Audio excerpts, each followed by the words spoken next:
श्रीविष्णवे नमः। श्रीविष्णुसहस्रनामस्तोत्रम्। अस्य श्रीविष्णोर्दिव्यसहस्रनामस्तोत्रमन्त्रस्य भगवान् वेदव्यास ऋषिः श्रीविष्णुः परमात्मा देवता। अनुष्टुप् छन्दः अमृतांशूद्भवो भानुरिति बीजम्।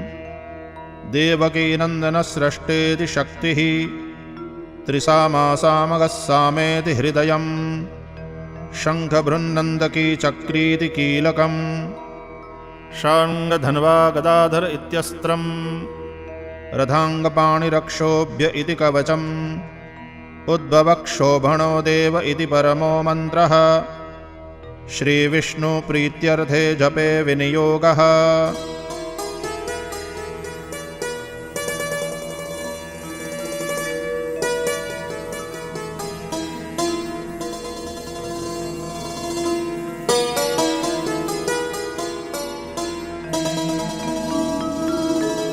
ध्यानम्।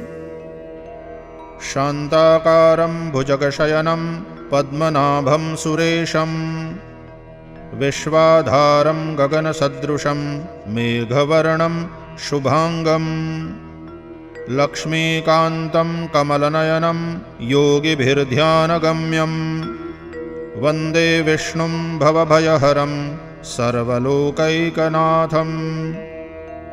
सशङ्खचक्रं सकिरीटकुण्डलं सपीतवस्त्रं सरसीरुहेक्षणं।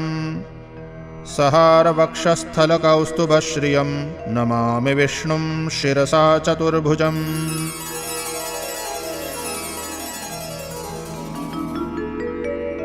स्तोत्रम्। यस्य स्मरणमात्रेण जन्मसंसारबन्धनात् विमुच्यते नमस्तस्मै विष्णवे प्रभविष्णवे। नमः समस्तभूतानाम् आदिभूताय भूभृते अनेकरूपरूपाय विष्णवे प्रभविष्णवे। वैशम्पायन उवाच श्रुत्वा धर्मान् शेषेण पावनानि च सर्वशः। युधिष्ठिरः शान्तनवं पुनरेवाभ्यभाषत। युधिष्ठिर उवाच किमेकं दैवतं लोके किं वाप्येकं परायणम्। स्तुवन्तः कं कमर्चन्तः प्राप्नुयुर्मानवाः शुभम्। को धर्मः सर्वधर्माणां भवतः परमो मतः। किञ्जपन्मुच्यते जन्तुर्जन्मसंसारबन्धनात्। भीष्म उवाच जगत्प्रभुं देवदेवम् अनन्तं पुरुषोत्तमम्। स्तुवन्नाम सहस्रेण पुरुषः सततोत्थितः। तमेव चार्चयन्नित्यं भक्त्या पुरुषमव्ययम्। ध्यायन् स्तुवन्नमस्यांश्च यजमानस्तमेव च। अनादिनिधनं विष्णुं सर्वलोकमहेश्वरम्। लोकाध्यक्षं स्तुवन्नित्यं सर्वदुःखातिगो भवेत्। ब्रह्मण्यं सर्वधर्मज्ञं लोकानां कीर्तिवर्धनं। लोकनाथं महद्भूतं सर्वभूतभवोद्भवम्। एष मे सर्वधर्माणां धर्मोऽधिकतमो मतः। यद्भक्त्या पुण्डरीकाक्षं स्तवैरर्चेन्नरः सदा। परमं यो महत्तेजः परमं यो महत्तपः। परमं यो महद्ब्रह्म परमं यः परायणम्। पवित्राणां पवित्रं यो मङ्गलानां च मङ्गलम्। दैवतं देवतानां च भूतानां यो व्ययः पिता। यतः सर्वाणि भूतानि भवन्त्यादियुगागमे। यस्मिंश्च प्रलयं यान्ति पुनरेव युगक्षये। तस्य लोकप्रधानस्य जगन्नाथस्य भूपते।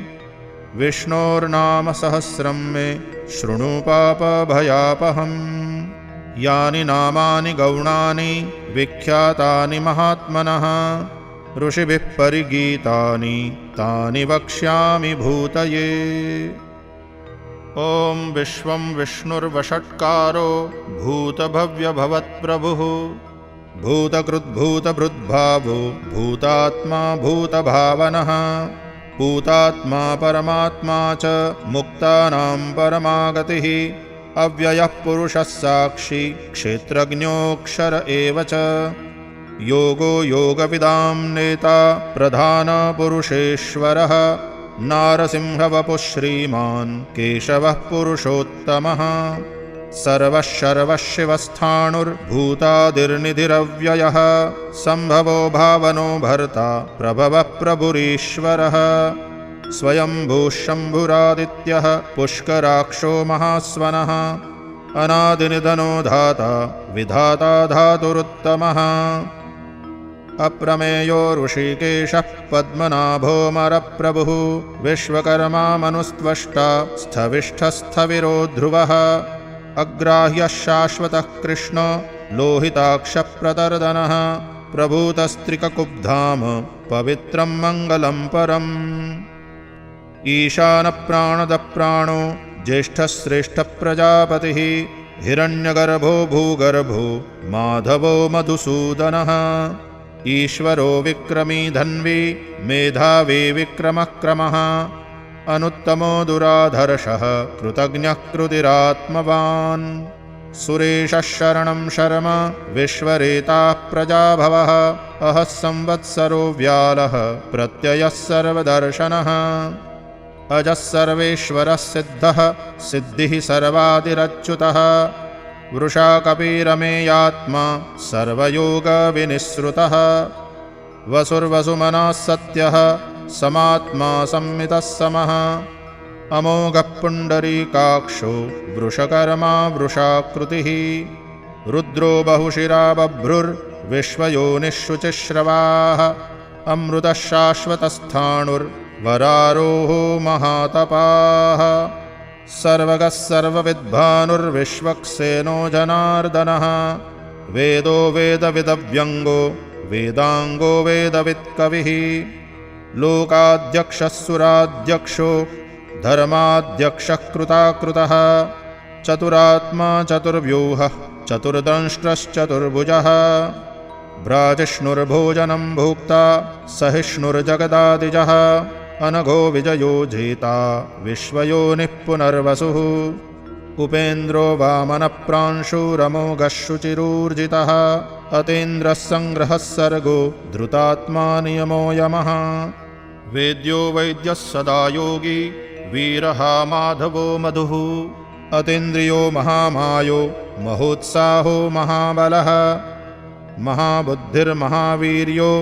महाशक्तिर्महाद्युतिः अनिर्देश्य वपुः श्रीमान् अमेयात्मा महादृदृक् महेश्वासो महीभर्ता श्रीनिवासः सतां गतिः अनिरुद्धः सुरानन्दो गोविन्दो गोविदाम्पतिः मरीचिर्दमनो हंसः सुपर्णो भुजगोत्तमः हिरण्यनाभः सुतपाः पद्मनाभप्रजापतिः अमृत्युः सर्वदृक्सिंहः सन्धाता सन्धिमान् स्थिरः अजो दुर्मर्षणः शास्ता विश्रुतात्मा सुरारिः गुरुर्गुरुतमो धाम सत्यः सत्यपराक्रमः निमिषो निमिषस्रग्वी वाचस्पतिरुदारधीः अग्रणीर्ग्रामणे श्रीमान् न्यायो नेता समीरणः सहस्रमूर्धा विश्वात्मा सहस्राक्षः सहस्रपात् आवर्तनो निवृत्तात्मा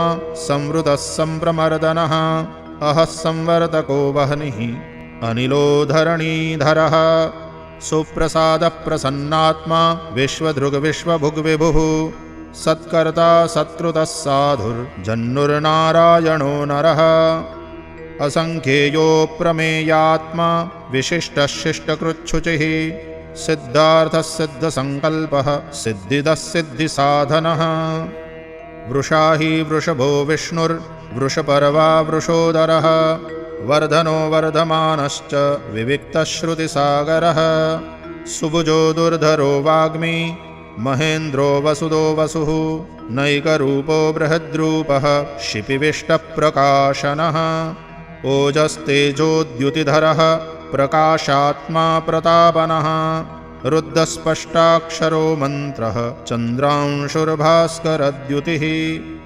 अमृतांशोद्भवो भानुः शशबिन्दुसुरेश्वरः औषधं जगतः सेतुः सत्यधर्मपराक्रमः भूतभव्यभवन्नाथः पवनः पावनो नलः कामः कामकृत्कान्तः कामः कामप्रदः प्रभुः युगादिकृद्युगावरतो नैकमायो महाशनः अदृश्यो व्यक्तरूपश्च सहस्रजिदनन्तजित् इष्टो विशिष्टः शिष्टेष्टः शिखण्डी नहुषो वृषः क्रोधः क्रोधकृत्कर्ता विश्वबाहुर्महीधरः अच्युतः प्रथितः प्राणः प्राणदो वासवानुजः अपां निधिरधिष्ठानम् अप्रमत्तः प्रतिष्ठितः स्कन्दः स्कन्दधरो धुर्यो वरदो वायुवाहनः वासुदेवो बृहद्भानुः आदिदेवः पुरन्दरः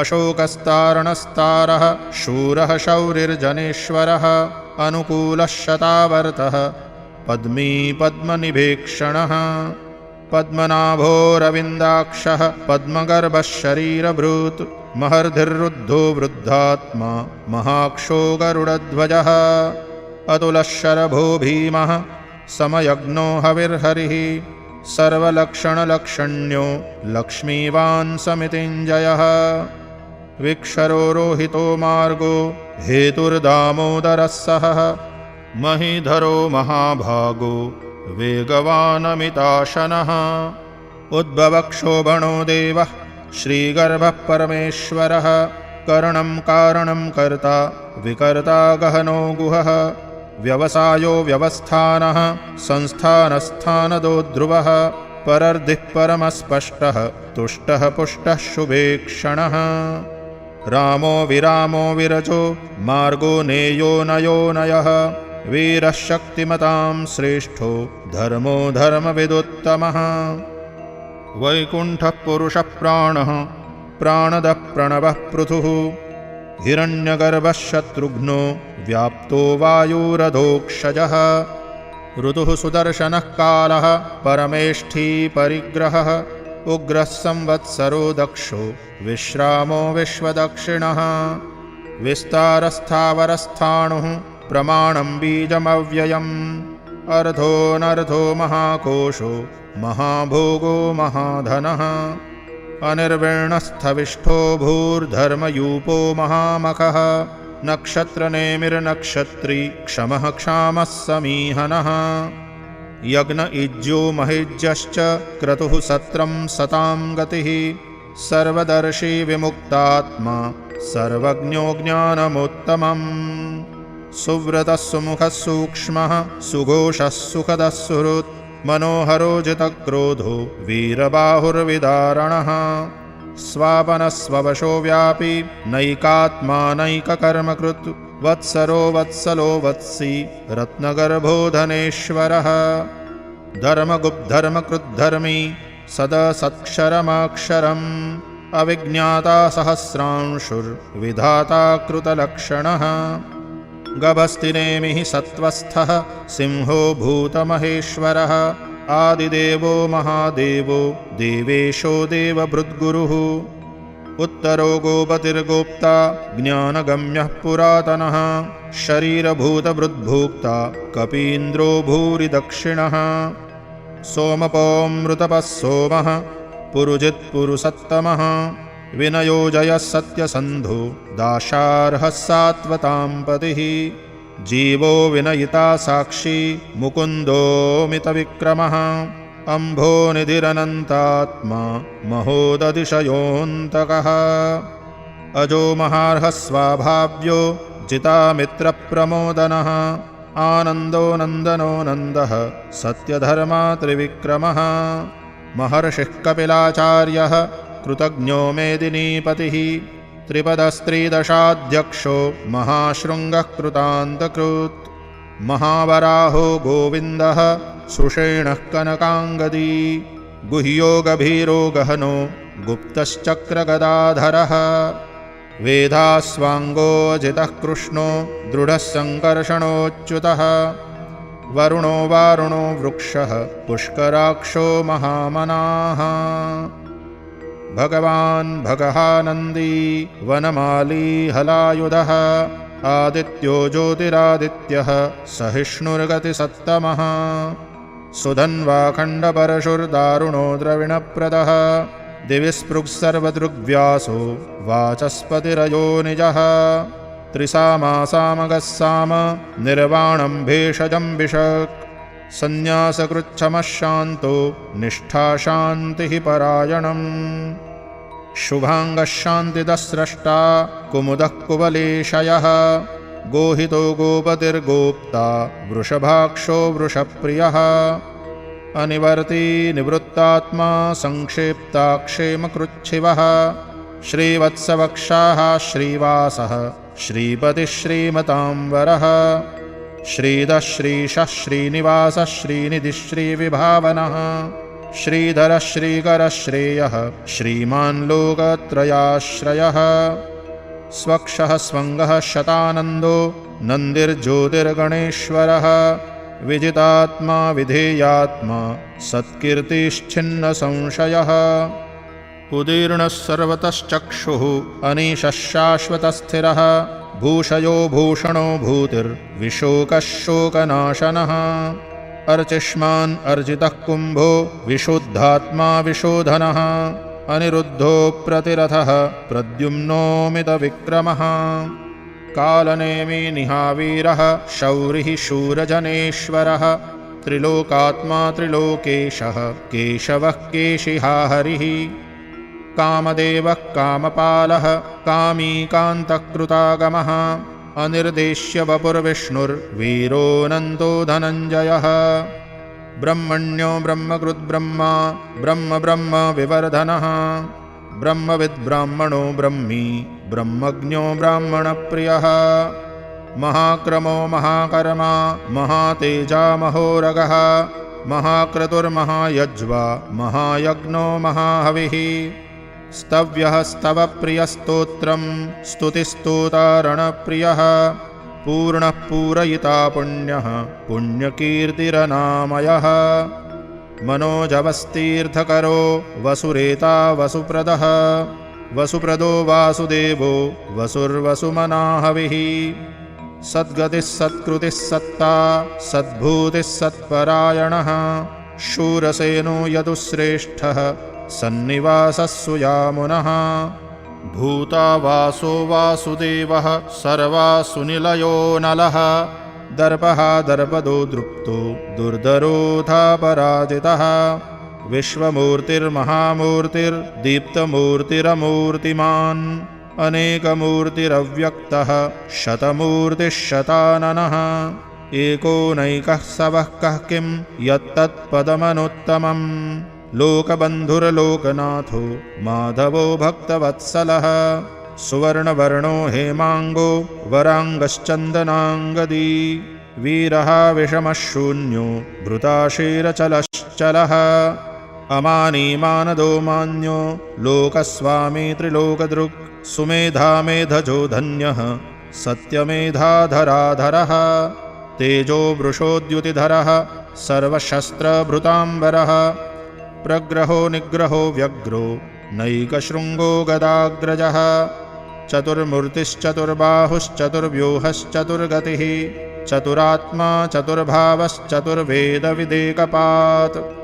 समावर्तो निवृत्तात्मा दुर्जयो दुरतिक्रमः दुर्लभो दुर्गमो दुर्गो दुरावासो दुरारिहा शुभाङ्गो लोकसारङ्गः सुतन्तुस्तन्तुवर्धनः इन्द्रकर्मा महाकर्मा कृतकर्मा कृतागमः उद्भवः सुन्दरः सुन्दो रत्ननाभः सुलोचनः अर्को वाचसनः शृङ्गी जयन्तः सर्वविज्जयी सुवर्णबिन्दुरक्षोभ्यः सर्ववागीश्वरेश्वरः महाह्रदो महागर्तो महाभूतो महानिधिः कुमुदः कुन्दरः कुन्दः पर्जन्यः पावनो निलः अमृताशोऽमृतवपुः सर्वज्ञः सर्वतोमुखः सुलभः सुव्रतः सिद्धः शत्रुजिच्छत्रुतापनः न्यग्रोधोदुम्बरोऽश्वत्थः चाणूरान्ध्रनिषूदनः सहस्रार्चिः सप्तजिह्वः सप्तैधाः सप्तवाहनः अमूर्तिरनघो चिन्त्यो भयकृद्भयनाशनः अणुर्बृहत्कृशस्थूलो गुणभृन्निर्गुणो महान् अद्रुतस्वद्रुतस्वास्यः प्राग्वंशो वंशवर्धनः भारभृत्कथितो योगी योगीशः सर्वकामदः आश्रमश्रवणक्षामः सुपर्णो वायुवाहनः धनुर्धरो धनुर्वेदो दण्डो दमयिता दमः अपराजितः सर्वसहो नियन्ता नियमो यमः सत्त्ववान् सात्विकः सत्यः सत्यधर्मपरायणः अभिप्रायः प्रियार्होर्हः प्रियकृत्प्रीतिवर्धनः विहाय स गतिर्ज्योतिः सुरुचिर्हुतभुग्विभुः रविर्विरोचनः सूर्यः सविता रविलोचनः अनन्तो हुतभुग्भोक्ता सुखदो नैकजोऽग्रजः अनिर्विण्णः सदा महर्षि लोकाधिष्ठानमद्भुतः सनात्सनातनतमः कपिलः कपिरप्ययः स्वस्तिदः स्वस्तिकृत्स्वस्ति स्वस्तिभुक् स्वस्ति दक्षिणः अरौद्रः कुण्डलीचक्री विक्रम्योर्जितशासनः शब्दातिगः शब्दसः शिशिरः शर्वरीकरः अक्रूरः पेशलो दक्षो दक्षिणक्षमिणाम्बरः विद्वत्तमो वीतभयः पुण्यश्रवणकीर्तनः उत्तारणो दुष्कृतिः पुण्यो दुःस्वप्ननाशनः वीरः रक्षणः सन्तो जीवनः पर्यवस्थितः अनन्दरूपोऽनन्तश्रीर्जितमन्युर्भयापहः चतुरस्रो गभीरात्मा विदिशो व्यादिशो दिशः अनादिर्भूर्भुवो लक्ष्मीः सुवीरो रुचिराङ्गदः जननो जनजन्मादिर्भीमो भीमपराक्रमः आधारनिलयो धाता पुष्पहासप्रजागरः ऊर्ध्वगः सत्पथाचारः प्राणदः प्रणवः पणः प्रमाणं प्राणनिलयः प्राणभृत्प्राणजीवनः तत्त्वं तत्त्वविदेकात्मा जन्ममृत्युजरातिगः भूर्भुवस्वस्तरुस्तारः सविता प्रपितामहः यज्ञो यज्ञपतिर्यज्वा यज्ञाङ्गो यज्ञवाहनः यज्ञभृद्यज्ञकृद्यज्ञी यज्ञभुग्यज्ञसाधनः यज्ञान्तकृद्यज्ञगुह्यम् अन्नमन्नाद एव च आत्मयोनिस्वयं जातो वैखानः सामगायनः देवकीनन्दनस्रष्टा क्षितीशः पापनाशनः शङ्खबृन्दकी चक्री शाङ्गधन्वा गदाधरः रथाङ्गपाणिरक्षोभ्यः सर्वप्रहरणायुधः सर्वप्रहरणायुध ॐ नम इति।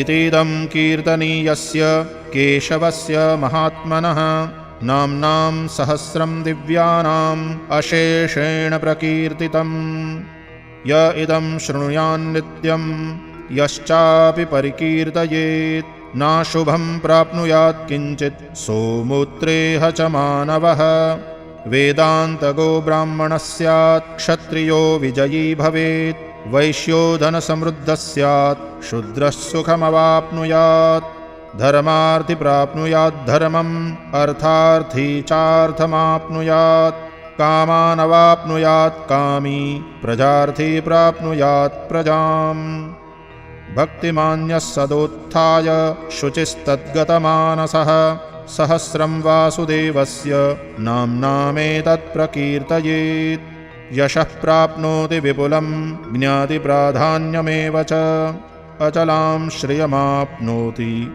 श्रेयः प्राप्नोत्यनुत्तमम् न भयं क्वचिदाप्नोति वीर्यं तेजश्च विन्दति भवत्यरोगोद्युतिमान् बलरूपगुणान्वितः रोगार्तो मुच्यते रोगात् बद्धो मुच्येत बन्धनात् भयान्मुच्येत भीतस्तु मुच्येतावन्न आपदः दुर्गाण्यतितरत्याशु पुरुषः पुरुषोत्तमम् स्तुवन्नाम सहस्रेण नित्यं भक्तिसमन्वितः वासुदेवाश्रयो मर्त्यो वासुदेवपरायणः सर्वपापविशुद्धात्मा याति ब्रह्म सनातनम् न वासुदेवभक्तानाम् अशुभं विद्यते क्वचित् जन्ममृत्युजराव्याधि भयं नैवोपजायते इमं स्तवमधीयानः श्रद्धाभक्तिसमन्वितः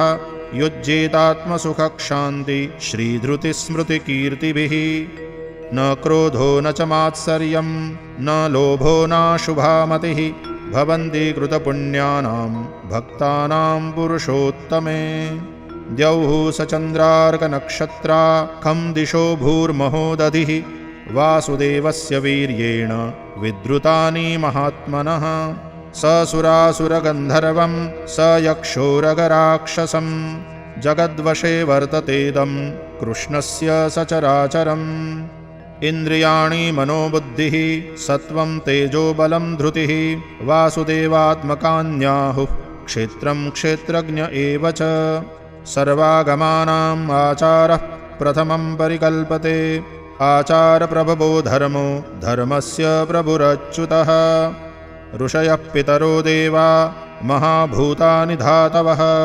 जङ्गमाजङ्गमं चेदं जगन्नारायणोद्भवम् योगो ज्ञानं तथा साङ्ख्यं विद्याशिल्पादिकर्म च वेदाः शास्त्राणि विज्ञानम् एतत्सर्वं जनार्दनात् एको विष्णुर्महद्भूतं पृथग्भूतान्यनेकशः त्रीन् लोकान् व्याप्य भूतात्मा भुङ्क्ते विश्वभुगव्ययः इमं स्तवं भगवतो विष्णोर्व्यासेन कीर्तितं पठेद्य इच्छेत्पुरुषः श्रेयः प्राप्तुं सुखानि च विश्वेश्वरमजं देवं जगतः प्रभवाप्ययं भजन्ति ये पुष्कराक्षं न ते यान्ति पराभवम् ॐ तत्सदिति श्रीमहाभारते शतसाहस्र्यां संहितायां वैयासिक्याम् आनुशासनिके पर्वणि भीष्मयुधिष्ठिरसंवादे श्रीविष्णोर्दिव्यसहस्रनामस्तोत्रम्